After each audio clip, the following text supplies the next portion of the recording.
Hello guys, welcome back to my YouTube channel in you latest topics. ನಾನು ಈ ದಿನ BComನ 4th ಸೆಮಿಸ್ಟರ್ನ ವಿದ್ಯಾರ್ಥಿಗಳಿಗೆ ತುಂಬಾ ಯೂಸ್ಫುಲ್ ಆಗಿರೋ ವಿಡಿಯೋ ಜೊತೆ ಬಂದಿದ್ದೀನಿ. ಅದೇನಪ್ಪ ಅಂತ ಅಂದರೆ, ನಿಮ್ಗೆ ಗೊತ್ತಿರ್ಬೋದು, financial education and investment awareness ಅಂತ ಏನಿದೆ, ಸೊ ಅದಕ್ಕೆ ಸಂಬಂಧಪಟ್ಟಂತೆ ಈ ದಿನ ಮಾತಾಡೋಣ. ಅಂದರೆ ನಿಮ್ಮ ಸೀನಿಯರ್ಗಳು ಯಾರು ಬರೆದಿದ್ರಲ್ಲ, ಸೊ ಅವರಿಗೆ 2023ನ ಪೇಪರು ಈ ದಿನ ನಮಗೆ ಪ್ರೀವಿಯಸ್ ಇಯರ್ ಕ್ವಶನ್ ಪೇಪರ್ ಅಂತ ಹೇಳ್ಬೋದು. ಸೊ ಪ್ರೀವಿಯಸ್ ಇಯರ್ ಕ್ವಶನ್ ಪೇಪರಲ್ಲಿ ಏನೆಲ್ಲ ಕೊಟ್ಟಿದ್ದಾರೆ, ಏನೆಲ್ಲ ಮೆನ್ಷನ್ ಮಾಡಿದ್ದಾರೆ, ಯಾವ ಥರ ಎಲ್ಲ ಕ್ವಶನ್ ಅರೈಸ್ ಆಗಿದೆ ಅನ್ನೋದನ್ನು ಈ ವಿಡಿಯೋದಲ್ಲಿ ತಿಳ್ಕೊಳ್ಳೋಣ. ಈ ವಿಡಿಯೋ ಶುರು ಮಾಡೋಕ್ಕಿಂತ ಮುಂಚೆ ನಮ್ಮ ಚಾನಲ್ ಸಬ್ಸ್ಕ್ರೈಬ್ ಮಾಡ್ಕೊಂಡ್ರೆ ತಪ್ಪದೇ ಸಬ್ಸ್ಕ್ರೈಬ್ ಮಾಡಿಕೊಂಡು ಈ ವಿಡಿಯೋಗೊಂದು ಲೈಕ್ ಕೊಟ್ಟು ನಿಮ್ಮ ಫ್ರೆಂಡ್ಗಳಿಗೂ ಆದಷ್ಟು ಶೇರ್ ಮಾಡಿ, ಅವರಿಗೂ ಸಹ ಇನ್ಫಾರ್ಮೇಷನ್ ಸಿಗುತ್ತೆ ಅಂತ ಹೇಳ್ತಾ ಬನ್ನಿ ಗೈಸ್, ಈ ವಿಡಿಯೋ ಶುರು ಮಾಡೋಣ. ಇದು ತುಮಕೂರು ಯೂನಿವರ್ಸಿಟಿಯ paper with financial education and investment awareness ಅಂತ ಹೇಳ್ಬಿಟ್ಟು ಅದರಲ್ಲಿ ಏನೆಲ್ಲ ಕ್ವಶನ್ ಕೇಳಿದ್ದಾರೆ ಅಂತ ನೋಡೋದಾದರೆ, ಸೊ ಫಸ್ಟ್ ನೋಡೋದಾದರೆ ಸೆಕ್ಷನ್ ಏನಲ್ಲಿ ನಮಗೆ 5 MCQ ಕ್ವಶನ್ಸ್ ಕೊಟ್ಟಿರ್ತಾರೆ. ಅದಕ್ಕೆ ಎಲ್ಲವನ್ನೂ ಸಹ ಆನ್ಸರ್ ಮಾಡಬೇಕು. ಅದರಲ್ಲಿ ಯಾವುದಪ್ಪ ಹೇಳಿದ್ದಾರೆ ಅಂತ ನೋಡೋದಾದರೆ, ಫಸ್ಟ್ನೇ question, which institution regulates banks in India? ಅಂದರೆ ಭಾರತದಲ್ಲಿನ ಬ್ಯಾಂಕ್ಗಳನ್ನು ನಿಯಂತ್ರಿಸುವ ಸಂಸ್ಥೆ ಯಾವುದು ಅಂತ ಕೇಳಿದ್ದಾರೆ. ಅದರಲ್ಲಿ option A SEBI, option B NABARD, option 3 RBI, option D government of India. ಅಂದರೆ ಕೇಂದ್ರ ಸರ್ಕಾರ ಅಂತ ಮೆನ್ಷನ್ ಮಾಡಿದ್ದಾರೆ.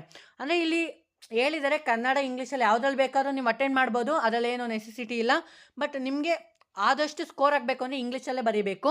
ಇದಕ್ಕೆ ಆನ್ಸರ್ ಏನಪ್ಪ ಅಂತ ನೋಡೋದಾದರೆ ಆಪ್ಷನ್ 3 ಏನಿದೆ, RBI reserve bank of India, ಇದಕ್ಕೆ ಆನ್ಸರ್ ಆಗಿರುತ್ತೆ. ಇನ್ನು ನೆಕ್ಸ್ಟ್ ನೋಡೋದಾದರೆ ಎಕ್ಸ್ಪ್ಯಾಂಡ್ IPO ಅಂದರೆ ಏನು ವಿವರಿಸುತ್ತೆ ಅಂತೇಳಿ, ಅಂದರೆ option 1 initial public offer, option 2 Indian public offer, option 3 Indian postal offer, option D none of the above. ಇದಕ್ಕೆ ಆನ್ಸರ್ ಏನಪ್ಪ ಅಂತ ನೋಡೋದಾದರೆ ಒಂದನೇದು ಇನಿಷಿಯಲ್ ಪಬ್ಲಿಕ್ ಆಫರ್ ಅಂದರೆ ಆರಂಭಿಕ ಸಾರ್ವಜನಿಕ ಕೊಡುಗೆ ಅಂತ ಹೇಳ್ಬಿಟ್ಟು ಇದಕ್ಕೆ ಆನ್ಸರ್ ಆಗಿರುತ್ತೆ. ಇನ್ನು ನೆಕ್ಸ್ಟ್ ನೋಡೋದಾದರೆ ಲೈಫ್ ಇನ್ಶೂರೆನ್ಸ್ ಮೀನ್ಸ್ ಅಂದರೆ ಜೀವ ವಿಮೆ ಎಂದರೆ ಏನಂತ ನೋಡೋದಾದರೆ ಆಪ್ಷನ್ ನೋಡೋಣ. Option 1 insurance taken against humans, option 2 insurance taken for vehicles, option 3 insurance for goods, option D none of the above.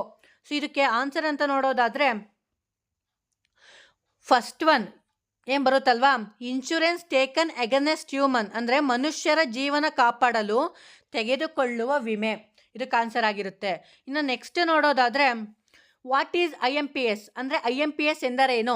So ಅದು ಕೇಳಿದ್ದಾರೆ ನೋಡಿ. First option immediate money payment system, option 2 intermediary payment system, option 3 immediate money payment service, next option D immediate payment service. ಇದಕ್ಕೇನಪ್ಪ answer ಅಂತ ನೋಡೋದಾದರೆ option 4 ಏನಿದೆಯಲ್ಲ, immediate payment service ಅಂದರೆ ತಕ್ಷಣದ ಪಾವತಿ ಸೇವೆಗಳು. ಸೊ ಇದಕ್ಕೆ IMPS ಅಂತ ಕರೀತಾರೆ. ಸೊ ಇನ್ನು next last question for MCQ ಕ್ವಶನ್ಸಲ್ಲಿ securities and exchange board of India is established in the year. ಅಂದರೆ securities and exchange board of ಇಂಡಿಯಾದ ಪ್ರಾರಂಭವಾದ ವರ್ಷ ಯಾವುದು ಅಂತ ನೋಡೋದಾದರೆ ಆಪ್ಷನ್ 1 1947, ಆಪ್ಷನ್ 2 1977, ಆಪ್ಷನ್ 3 1990, ಆಪ್ಷನ್ 4 1992. ಇದಕ್ಕೆ ಆನ್ಸರ್ ಏನಂತ ನೋಡೋದಾದರೆ ಆಪ್ಷನ್ 4 1992 ಅಂದರೆ 1992 ಅಂತ ಹೇಳ್ತೀವಿ. ಇದು ನಮಗೆ ಇದು ಆಯಿತು ಅಂದರೆ MCQ ಕ್ವಶನ್ಸ್ ಆಯಿತು. ಇದು ಟೋಟಲ್ಲು 30 ಮಾರ್ಕ್ಸಿಗೆ ಇರುವಂಥ ಕ್ವಶನ್ ಪೇಪರು. ಟೋಟಲ್ 1.5 ಅಥವಾ 1 ಅವರಿಗೆ ಅಷ್ಟೇ ಇರುವಂಥದ್ದು. ಇದು MCQ ಕ್ವಶನ್ಸ್ ಆರಾಮಾಗಿ ನಾವು ಸ್ಕೋರ್ ಮಾಡ್ಕೊಬೋದು. ಇನ್ನು ನೆಕ್ಸ್ಟು 2 ಮಾರ್ಕ್ಸಿಗೆ ಯಾವ ಥರ ಕ್ವಶನ್ಸ್ ಅಂತ ನೋಡೋದಾದರೆ 6 hour ಕ್ವಶನ್ಸ್ ಇರ್ತವೆ. ನಾವು 5 ಕ್ವಶನ್ಸ್ನ ಅಟೆಂಡ್ ಮಾಡಬೇಕಾಗಿರುತ್ತೆ. ಸೊ ಅದರಲ್ಲಿ ಮೊದಲನೇದಾಗಿ list any 4 tools of digital payment system ಅಂದರೆ ಡಿಜಿಟಲ್ ಪಾವತಿ ವ್ಯವಸ್ಥೆಯ 4 ಉಪಕರಣಗಳನ್ನು ಪಟ್ಟಿ ಮಾಡಿ. ನೀವು ಹೇಳ್ಬೋದು ಅಂದರೆ ಮರ್ಜೆಂಟು, UPI ಈ ಥರ ಎಲ್ಲ ಬರುತ್ತಲ್ವ, ನೆಟ್ ಬ್ಯಾಂಕಿಂಗು. ಸೊ ಈ ಥರ ನೀವು ಡಿಜಿಟಲ್ ಪೇಮೆಂಟ್ ಸಿಸ್ಟಮ್ನ ನೀವು 4 ಟೂಲ್ಗಳನ್ನ ನೀವು ಮೆನ್ಷನ್ ಮಾಡಿ ಬರೀಬೇಕಾಗಿರುತ್ತೆ. ಇನ್ನು ನೆಕ್ಸ್ಟ್ ಕ್ವಶನ್ ನೋಡೋದಾದರೆ give the meaning of mobile wallet ಅಂದರೆ ಮೊಬೈಲ್ನ ವ್ಯಾಲೆಟ್ನ ಅರ್ಥವನ್ನು ಬರೆಯಿರಿ.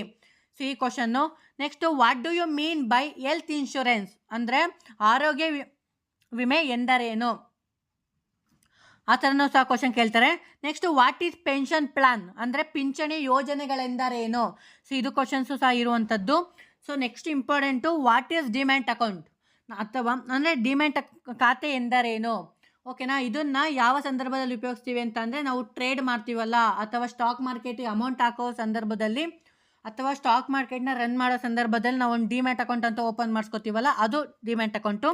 ಸೊ ನೆಕ್ಸ್ಟ್ ಕ್ವಶನ್ ನೋಡೋದಾದರೆ, right the meaning of mutual funds. ಅಂದರೆ ಮ್ಯೂಚುವಲ್ ಫಂಡ್ನ ಅರ್ಥವನ್ನು ಬರೆಯಿರಿ ಅಂತ ಹೇಳಿದ್ದಾರೆ. ಅಂಥದ್ರಲ್ಲೇನಿಲ್ಲ, ಮ್ಯೂಚುವಲ್ ಫಂಡ್ನ ಮೀನಿಂಗ್ ಒಂದು ಬರೀರಿ. ಸೊ ಇನ್ನು next last question for 2 marks, define macro economics ಅಂದರೆ ಸ್ಥೂಲ ಅರ್ಥಶಾಸ್ತ್ರವನ್ನು ವ್ಯಾಖ್ಯಾನಿಸಿ ಅಂತ ಹೇಳಿದ್ದಾರೆ. ಸೊ ಇಲ್ಲೂ ಸಹ ನಿಮಗೆ ಯೂಸ್ಫುಲ್ ಆಗುತ್ತೆ. ಅಂದರೆ ಯಾಕೆ ಅಂತ ಅಂದರೆ, ಮೈಕ್ರೋ ಎಕನಾಮಿಕ್ಸ್ ಅನ್ನೋದು ನಾವು ಪಿ ಯು ಇಂದನೂ ಓದ್ತಾ ಇರ್ತೀವಲ್ವಾ, ಸೊ ಆದ್ದರಿಂದ ನಿಮ್ಗೆ ಈಸಿಯಾಗಿರುತ್ತೆ. ಇನ್ನು 5 ಮಾರ್ಕ್ಸಿಗೆ 5 ಕ್ವಶನ್ನ ಕೊಟ್ಟಿರ್ತಾರೆ. ಅದ್ರಲ್ಲಿ 3 ಕ್ವಶನ್ ಅಟೆಂಡ್ ಮಾಡಬೇಕಾಗಿರುತ್ತೆ ಕಂಪಲ್ಸರಿ. ಏನೆಲ್ಲ ಕ್ವಶನ್ನ ಕೇಳಿದ್ದಾರೆ ಅಂತ ನೋಡೋದಾದರೆ, what is financial planning and explain the steps involve in financial planning. ಅಂದರೆ ಹಣಕಾಸು ಯೋಜಿಸುವಿಕೆ ಎಂದರೇನು ಮತ್ತು ಹಣಕಾಸು ಯೋಚಿಸುವಿಕೆಯಲ್ಲಿ ಒಳಗೊಂಡ ವಿವಿಧ ಹಂತಗಳು ಯಾವುವು. ಅಂದರೆ ಇಲ್ಲಿ 2 ಥರ ಕ್ವಶನ್ಗೆ ಆನ್ಸರ್ ಮಾಡಬೇಕು. ಫಿನಾನ್ಷಿಯಲ್ ಪ್ಲಾನಿಂಗ್ ಅಂದರೆ ಏನು, ಅದರ ಸ್ಟೆಪ್ಸ್ಗಳು ಯಾವ್ಯಾವು ಅನ್ನೋದನ್ನು ನಾವು ಇಲ್ಲಿ ಬರೀಬೇಕಾಗಿರುತ್ತೆ. ಸೊ ನೆಕ್ಸ್ಟ್ ಕ್ವಶನ್ ನೋಡೋದಾದರೆ, explain the types of mutual funds. ಇದು ತುಂಬಾ ಈಸಿ ಕ್ವಶನ್ಸು. ಅದರ ವಿಧಗಳನ್ನ ನೀವು ಬರೀಬೇಕಾಗುತ್ತೆ. ಅಂದರೆ ಟೈಪ್ಸ್ ಆಫ್ ಮ್ಯೂಚುವಲ್ ಫಂಡ್ನ ನೀವು ಬರೀಬೇಕು. Next question, what is stock exchange. Next explain the market participants. ಅಂದರೆ ಷೇರು ವಿನಿಮಯ ಕೇಂದ್ರ ಎಂದರೇನು, ಮಾರುಕಟ್ಟೆಯಲ್ಲಿ ಭಾಗವಹಿಸುವವರ ಕುರಿತು ವಿವರಿಸಿ. ಇಲ್ಲೂ ಸಹ 2 ಕ್ವಶನ್ಗೆ ನೀವು ಆನ್ಸರ್ ಮಾಡಬೇಕು. ಸೊ ನೆಕ್ಸ್ಟ್ ಕ್ವಶನ್ ನೋಡೋದಾದರೆ, briefly explain traditional and new banking models. ಅಂದರೆ ಸಾಂಪ್ರದಾಯಿಕ ಮತ್ತು ಹೊಸ ಮಾದರಿ ಬ್ಯಾಂಕ್ ವ್ಯವಸ್ಥೆಯ ಕುರಿತು ಸವಿವರವಾಗಿ ಬರೆಯಿರಿ. ಇಲ್ಲಿ ಏನು ಬರೀತೀರಾ ಅಂತಂದರೆ, ಟ್ರೆಡಿಷನಲ್ ಯಾವ ಥರ ಇತ್ತು, ಸರಿ ನಾವೇನು ಜನಗಳಿಗೆ ಅಮೌಂಟ್ ಬೇಕು ಅಂತ ಅಂದರೆ ಅಲ್ಲೇ ಹೋಗಿ ಡೆಪಾಸಿಟ್ ಮಾಡೋದು, ಡ್ರಾ ಮಾಡೋದು, ಚೆಕ್ ಬರೆಯೋದು, ಓಕೆ ಈ ಥರ ಎಲ್ಲ ಇತ್ತು. ಅಂದರೆ ಏನೋ ಒಂದು ಕೆಲಸ ಮಾಡಿಸ್ಕೊಬೇಕಾದ್ರೆ ಗಂಟ್ಲೆ ನಿಂತ್ಕೊಬೇಕಾಗಿತ್ತು. ಬಟ್ ಈಗ ನ್ಯೂ ಬ್ಯಾಂಕಿಂಗ್ ಎಲ್ಲ ಆನ್ಲೈನ್ ಆಗಿರೋದ್ರಿಂದ ಎಲ್ಲನೂ ಸಹ ನಾವು ಮೊಬೈಲಲ್ಲೇ ಮಾಡ್ಕೊಬೋದು. ಸೊ ಏನೆಲ್ಲ ಅನುಕೂಲ ಆಗುತ್ತೆ, ಅದರ ಡಿಸ್ಅಡ್ವಾಂಟೇಜಸ್ ಎಲ್ಲ ಬರೋದ್ರೆ ನಿಮ್ಗೆ ಯೂಸ್ಫುಲ್ ಆಗುತ್ತೆ. ಇನ್ನು ಲಾಸ್ಟ್ ಕ್ವಶನ್ ಫಾರ್ ಈ ಪೇಪರ್ಗೆ ಸಂಬಂಧಪಟ್ಟಂತೆ, explain the role of primary market and secondary market and Indian economy. ಅಂದರೆ ಈ ಇಂಡಿಯನ್ ಎಕಾನಮಿ ರೋಲಲ್ಲಿ ಪ್ರೈಮರಿ ಮಾರ್ಕೆಟು ಸೆಕೆಂಡರಿ ಮಾರ್ಕೆಟು ಯಾವ ಥರ ವರ್ಕ್ ಮಾಡುತ್ತೆ ಅದೇ ಹೇಳ್ತದೆ ನೋಡಿ. ಭಾರತದ ಆರ್ಥಿಕತೆಯ ಮೇಲೆ ಪ್ರಾಥಮಿಕ ಮಾರುಕಟ್ಟೆ ಮತ್ತು ದ್ವಿತೀಯ ಮಾರುಕಟ್ಟೆಯ ಪಾತ್ರವನ್ನು ವಿವರಿಸಿ. ಸೊ ಇದ್ರ ಬಗ್ಗೆ ಎಕಾನಮಿ ಮೇಲೆ ಯಾವ ಥರ ಎಲ್ಲ ಹೊಂದಿರುತ್ತೆ, ಅದರ ಆಗು ಹೋಗುಗಳು ಏನೇನು ಅನ್ನೋದನ್ನು ನೀವು ಸಂಕ್ಷಿಪ್ತವಾಗಿ ಬರೀಬೇಕಾಗಿರುತ್ತೆ. ಅಂದರೆ ಒಟ್ಟಾರೆಯಾಗಿ ನೋಡೋದಾದರೆ,